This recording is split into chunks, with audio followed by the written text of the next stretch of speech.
नमस्कार सभी को। तो आज हम लोग शुरू करने वाले हैं भारतीय संविधान का सबसे पहला परिचय, जिसको बोला जाता है प्रस्तावना। ठीक है, तो आइए हम लोग चर्चा करते हैं प्रस्तावना के बारे में। आखिर प्रस्तावना है क्या? प्रस्तावना संविधान का एक परिचय पत्र है, संविधान का परिचय है। ठीक है, प्रस्तावना संविधान का परिचय है, जिसमें हम जानते हैं कि आखिर हमारे संविधान का रूपरेखा क्या है, आखिर हमारे संविधान में है क्या क्या। प्रस्तावना वही है। तो प्रस्तावना एक संविधान का परिचय है जो संविधान के मूल आदर्शों को परिचित करता है। ठीक है, तो प्रस्तावना है ये चीज़।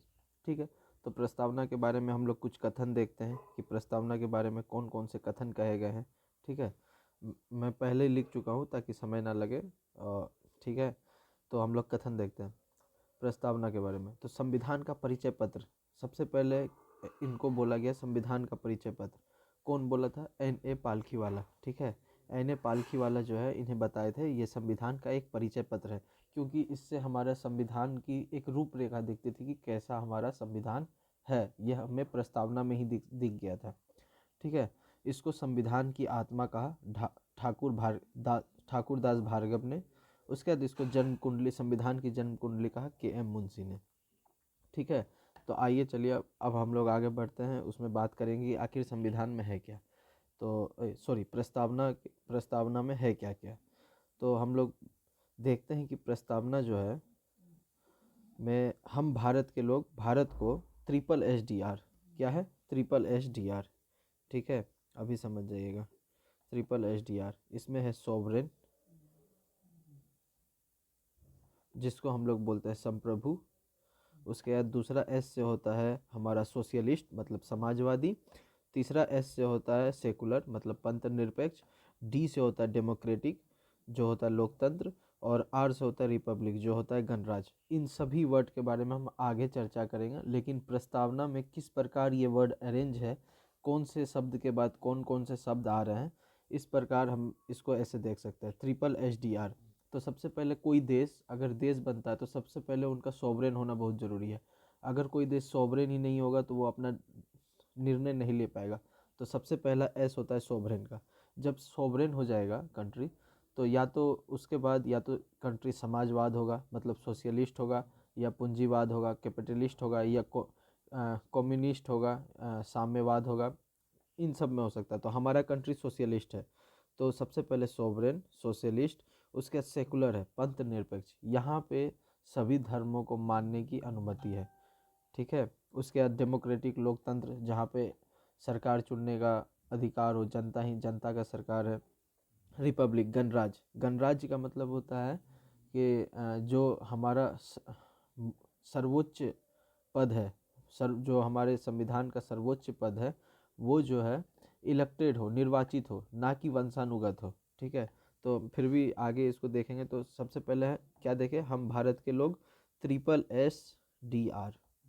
ठीक है, जिसमें है सोवरेन, सोशलिस्ट, उसके बाद सेकुलर, डेमोक्रेटिक, रिपब्लिक। इन वर्ड को इसी अरेंज वाइज याद कर लीजिएगा, क्योंकि BPSC और UPSC में ऐसा पूछा जाता है कि आपको वर्ड दे देंगे अलग अलग करके कि ठीक है, रिपब्लिक दे दिया, डेमोक्रेटिक दे दिया, सेकुलर दे दिया, सोशलिस्ट दे दिया, सोवरेन दे दिया। इन सबको ऑर्डर को असेंडिंग या डिसेंडिंग ऑर्डर में, जिस तरह से प्रस्तावना में है उसके अकॉर्डिंग लगाइए। तो उसमें थोड़ा दिक्कत होता है, तो उसको इस तरह से याद कर सकते हैं SSSR। ठीक है, यहाँ पे लिखा हुआ है, यहाँ पे देख सकते हैं आप लोग। हम भारत के लोग भारत को SSSR, सोवरेन, संप्रभु, सोशलिस्ट, समाजवादी, सेकुलर, पंथ निरपेक्ष, डेमोक्रेटिक, लोकतांत्रिक, रिपब्लिक, गणराज्य। अब इसमें जो दो वर्ड हम आपको इसमें जो दो वर्ड दिख रहा है, सोशलिस्ट और सेकुलर। ठीक है, इसमें जो दो वर्ड दिख रहा है सोशलिस्ट और सेकुलर, ये 42वां संविधान संशोधन 1976 के द्वारा जोड़ा गया। कौन जोड़ी थी? इंदिरा गांधी। ठीक है, 42वां संविधान संशोधन 1976 के माध्यम से इंदिरा गांधी ने 3 वर्ड जोड़ा था।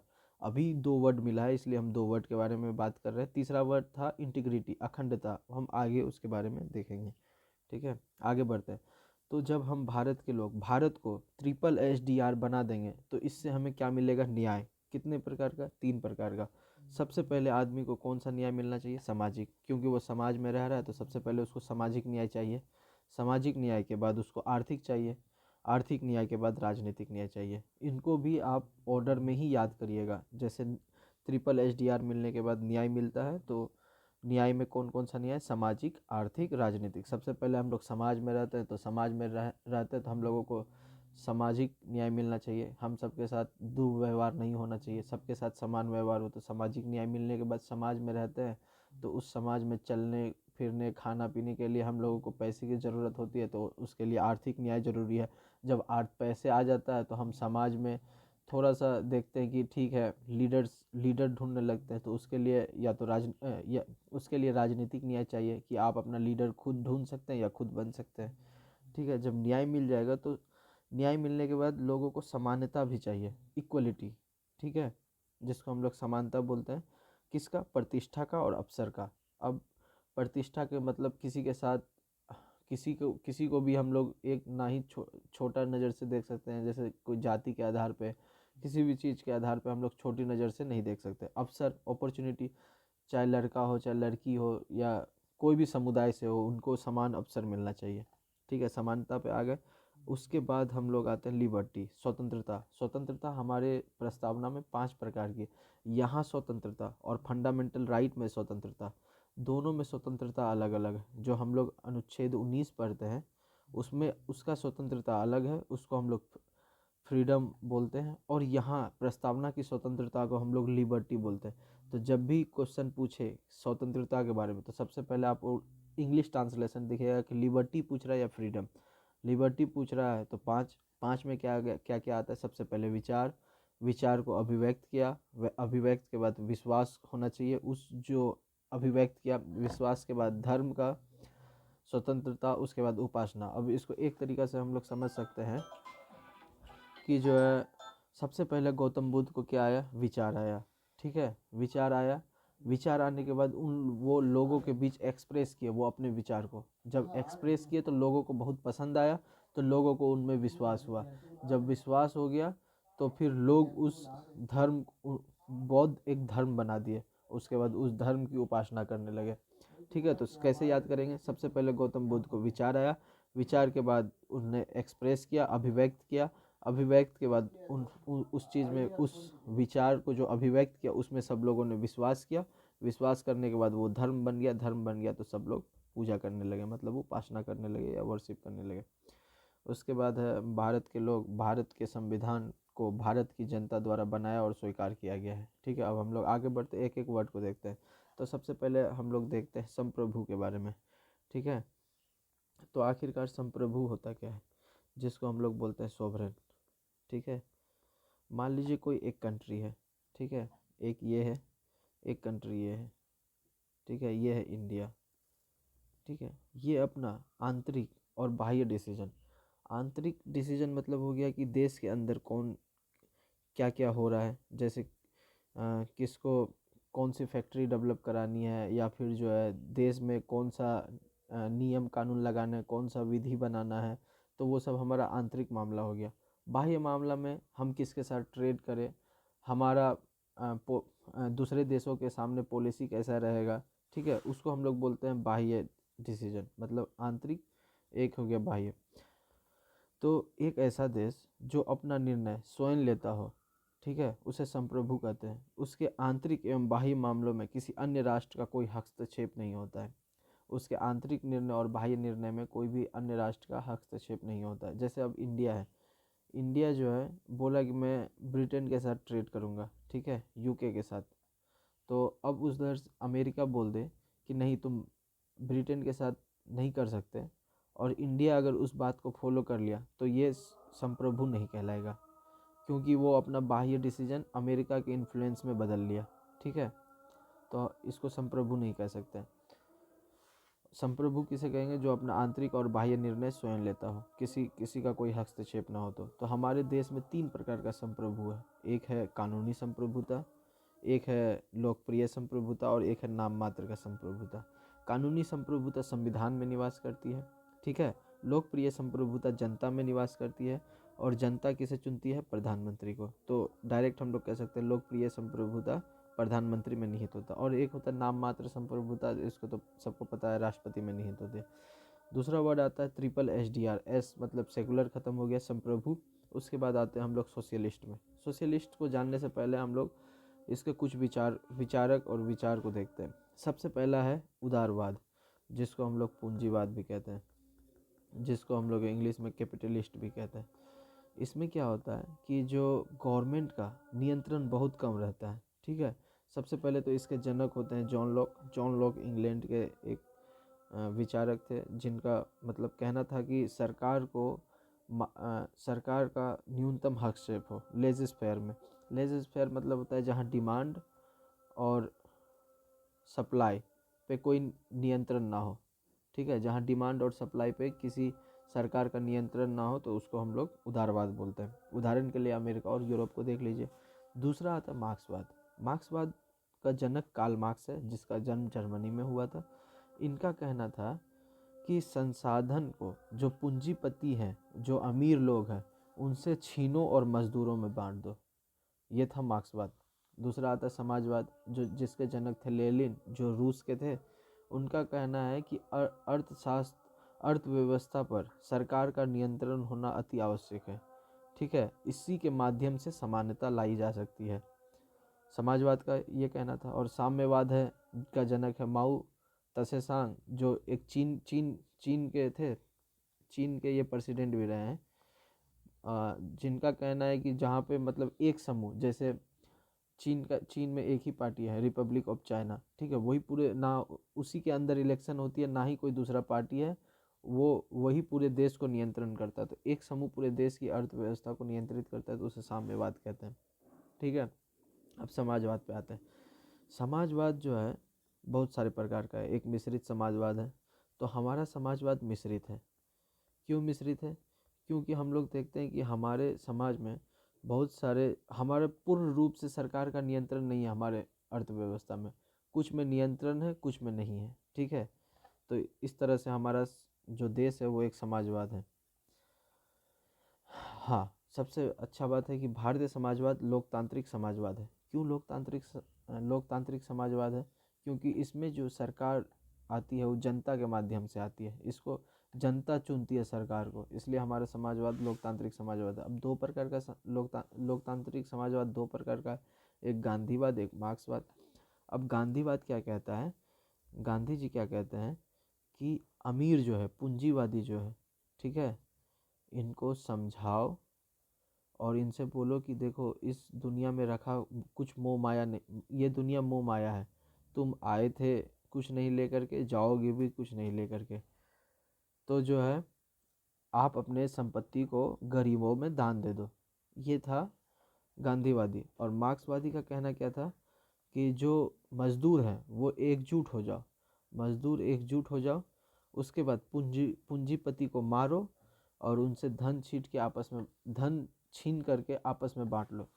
तो इनसे एक सवाल पूछा गया कि जो मजदूर हैं वो फिर अमीर हो गए तो फिर बोले कि फिर मजदूर एक हो, फिर उसको मारो, उससे धन छीनो और सब में बांट दो। तो ये एक आप देखेंगे तो एक प्रकार का चैन बन रहा है, छीनो मारो फिर बांटो, छीनो मारो फिर बांटो। तो ये कभी ख़त्म नहीं होने वाला एक चैन बनता है। इसलिए गांधीवाद जो समाजवाद है वो सबसे ज़्यादा अच्छा माना जाता है, ठीक है। अब आते हैं हम लोग पंथ निरपेक्ष में। निरपेक्ष का मतलब होता है अलगाव, ठीक है। अब पंथ मतलब होता है सेक्ट। यहाँ धर्म नहीं बोल सकते। धर्म क्या होता है? धर्म एक नियम का समुच्चय होता है। एक नियम जो आदमी जीने के लिए, अपना जीवन जीने के लिए धारण करता है। अब मान लीजिए किसी का धर्म है कि वो अपना माता पिता का सेवा करेगा, ठीक है, तो वो उसका धर्म है। तो धर्म से अलगाव नहीं है यहाँ पे, पंथ से अलगाव है। सेक्ट जिसमें जैसे हिंदू, मुस्लिम, सिख, ईसाई, इस सब से अलगाव है, ना कि धर्म से। धर्म एक अलग चीज़ है। धर्म एक नियमों का समुच्चय जिसे व्यक्ति अपने जीवन जीने के लिए धारण करता है। तो धर्म अलग है, पंथ अलग है। पंथ को आप लोग कह सकते हैं सेक्ट, ठीक है। अब भारतीय पंथ निरपेक्ष कैसा है? भारतीय पंथ निरपेक्ष में राष्ट्र का, जो हमारे देश है, देश का कोई धर्म नहीं है, ना ही हमारे राष्ट्र का कोई धर्म है, परंतु राज्य सभी धर्मों को बराबर मानता है। जो भी धर्म है, चाहे हिंदू हो, मुस्लिम हो, सिख हो, ईसाई हो, जैन हो, पारसी हो, बौद्ध हो, सभी धर्म राज्य के सामने बराबर है, ठीक है। यहाँ पे एक और इम्पोर्टेंट चीज़ है कि जैसे हम लोग वेस्टर्न कंट्रीज़ में देखते हैं, जैसे पश्चिमी देशों में देखते हैं कि वहाँ पे धर्म और राज्य में बहुत अलगाव है। कैसा अलगाव है कि धर्म अगर कुछ अपना नियम बना रहा है तो राज्य उसमें इंटरफेयर नहीं करता है। लेकिन भारत में राज्य धर्म में इंटरफेयर कर सकता है। जैसे हम लोग तीन तलाक एक धार्मिक मामला था जिसको हमारे राज्य ने ख़त्म किया, ठीक है। तो हमारा पंथ निरपेक्ष अलग है। पश्चिम देशों में राज्यों को धर्म का कोई संबंध नहीं है, राज्य धर्म में हस्तक्षेप नहीं कर सकता है, ठीक है। लेकिन हमारा राज्य धर्म में हस्तक्षेप कर सकता है अगर वो कोई भी गलत या फिर हमारे संविधान की अवहेलना करेगा तो, ठीक है। अब डेमोक्रेटिक में आते हैं जिसको हम लोग लोकतांत्रिक बोलते हैं। तो ये दो वर्ड से बना है, एक डेमोस से और एक कार्सिया से, ठीक है। डेमोस का मतलब होता है जनता, कार्सिया मतलब होता है शासन। तो जनता का शासन ही लोकतंत्र है, ठीक है। जनता का शासन ही लोकतंत्र है। 1863 में जब गुड्सबर्ग में एक सम्मेलन हुआ, उसमें जो है अब्राहम लिंकन बोले जनता का शासन, जनता के द्वारा शासन, जनता के लिए शासन ही लोकतंत्र है। लेकिन ये पुराना है, अब ये चीज़ नहीं है। अगर मान लीजिए एक लोकतंत्र में अगर बंदूक के दम पे एक सरकार चुनना जाए, जनता के द्वारा सरकार चुना जाए, तो वो भी तो लोकतंत्र का है। मान लीजिए हम कोई एक गांव है, ठीक है, वहाँ का एक गुंडा खड़ा हुआ, सारे घर को बंदी बना करके बोला कि आप वोट डालिए मेरे ही वोट पे, अगर वोट नहीं पड़ा तो मैं मार डालूंगा। तो वो तो चुना हुआ सरकार है, ठीक है। लेकिन क्या वो लोकतांत्रिक है? नहीं, वो स्यूडो लोकतांत्रिक है। मतलब लोकतंत्र नहीं है, दिखावे के लिए लोकतंत्र है, ठीक है। तो वर्तमान समय में जो लोकतांत्रिक का सही जो डेफिनेशन है वो विकल्पों का होना है, जनता के आगे विकल्प होना। अब मान लीजिए जनता के पास विकल्प ही नहीं होगा, किसी जगह से मान लीजिए जैसे मनिहारी से ही किसी को उठना है, अब वहाँ पे एक ही आदमी है, ठीक है, और कोई आदमी ही नहीं है जो उसके विपक्ष में खड़ा हो सकता है। तो विकल्पों का नहीं होना भी जो है लोकतंत्र की परिभाषा में नहीं आता है। चुनने की आज़ादी हो, ठीक है। अब मान लीजिए ज़बरदस्ती, जैसे बताए थे, चुनने की आज़ादी और स्वतंत्र सरकार, ये बहुत मोस्ट इम्पोर्टेंट है। स्वतंत्र सरकार होना चाहिए, सरकार के ऊपर कोई भी नियंत्रण ना हो, ठीक है, उसे लोकतंत्र कहते हैं। डेमोक्रेसी के प्रकार दो हैं, प्रत्यक्ष अप्रत्यक्ष, डायरेक्ट और इनडायरेक्ट डेमोक्रेसी, ठीक है। डायरेक्ट में क्या होता है, जहाँ जनता अपना सरकार को प्रत्यक्ष रूप से चुनती है, जहाँ जैसे रेफरेंडम में क्या होता है, जैसे एक समझाते हैं।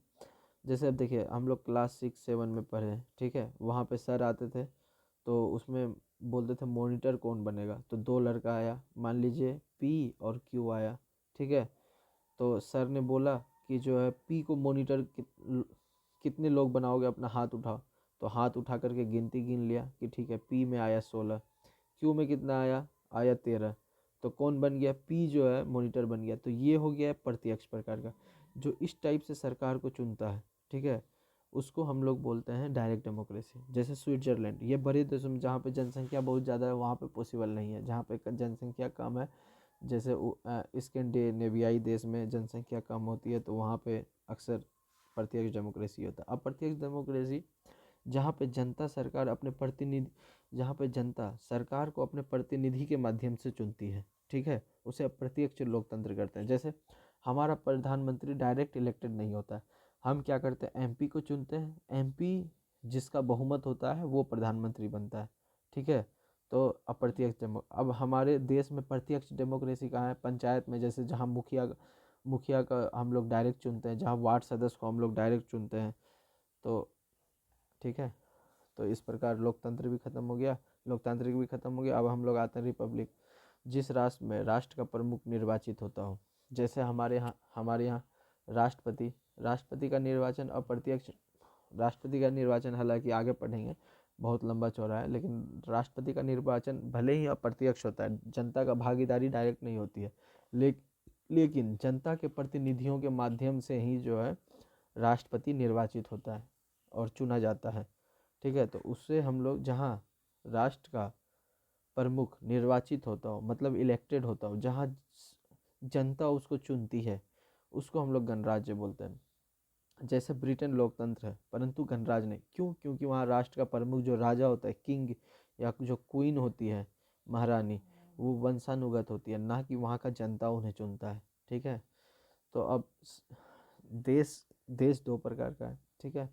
एक जिसमें सरकार, देश में दो प्रकार का प्रमुख होता है। एक जो सरकार का अध्यक्ष है जो निर्वाचित होता है, प्रधानमंत्री कहलाता है।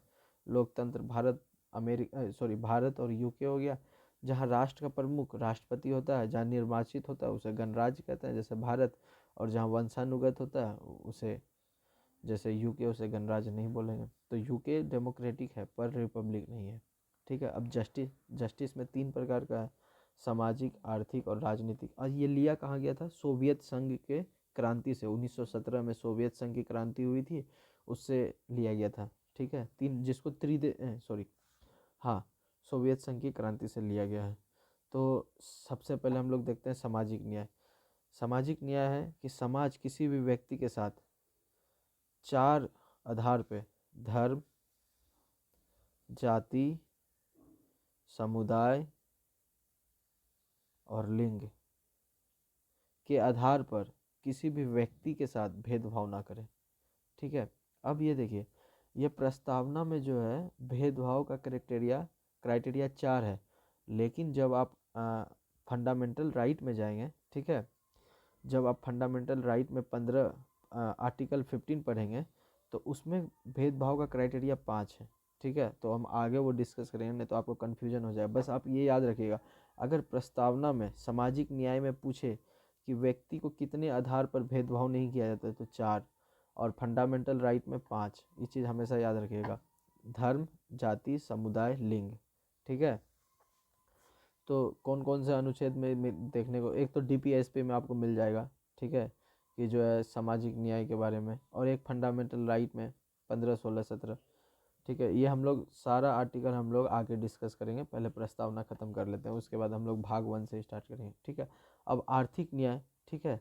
आर्थिक न्याय में क्या है? जो हमारे पास समाज में संसाधन मौजूद हो, उसका उस पे नियंत्रण सब लोगों का बराबर हो। मतलब संसाधनों पर समान नियंत्रण रहे, ना किसी को ज़्यादा मिले ना किसी को कम मिले, ठीक है। उसको हम लोग आर्थिक न्याय बोलेंगे।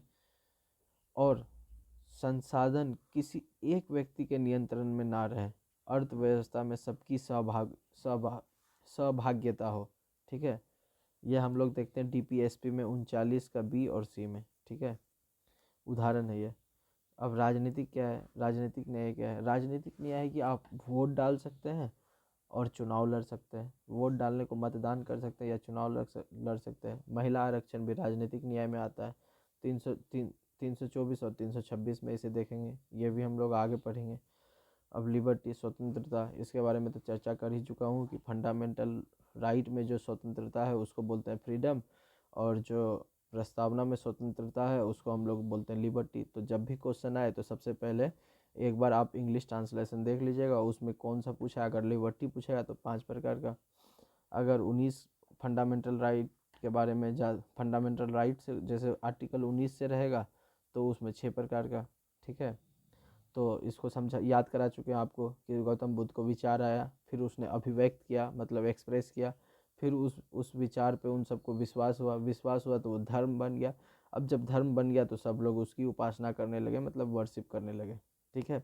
अब समानता आता है, तो समानता 2 प्रकार की, एक बताए थे प्रतिष्ठा और अवसर की समानता, कि समाज में सभी को समान अवसर मिले और प्रतिष्ठा हो। तो इसमें कोई है नहीं ज़्यादा। बंधुत्व, फ्रेटर्निटी, भाईचारा, तो इसमें 3 वर्ड है। व्यक्ति की गरिमा, डिग्निटी ऑफ इंडिविजुअल, ये हम लोग अनुच्छेद 21 में देखेंगे, ठीक है। जिसमें जो है अनुच्छेद फंडामेंटल राइट में ही है, अनुच्छेद 21 में अच्छा से पढ़ेंगे डिग्निटी ऑफ इंडिविजुअल, ठीक है। अब यूनिटी, एकता, तो एकता क्या होता है? देश के लोगों के मध्य मनोवैज्ञानिक लगाव या जुड़ाव एकता कहलाता है। अगर देश जो है मनोवैज्ञानिक लगाव नहीं होगा देश के लोगों के बीच, तो वहाँ का एकता डगमगा जाएगा। उसमें तीसरा वर्ड देखते हैं अखंडता, इंटीग्रिटी, ठीक है।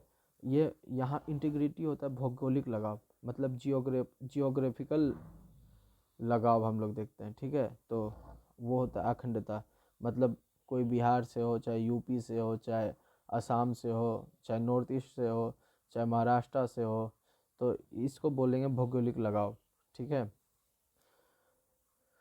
बंधुत्व क्या है, फ्रेटर्निटी क्या है, ये एक भाईचारे की भावना है जिसे एकता, अखंडता और व्यक्ति की गरिमा को सुनिश्चित करके प्रदान किया जाता है। ठीक है।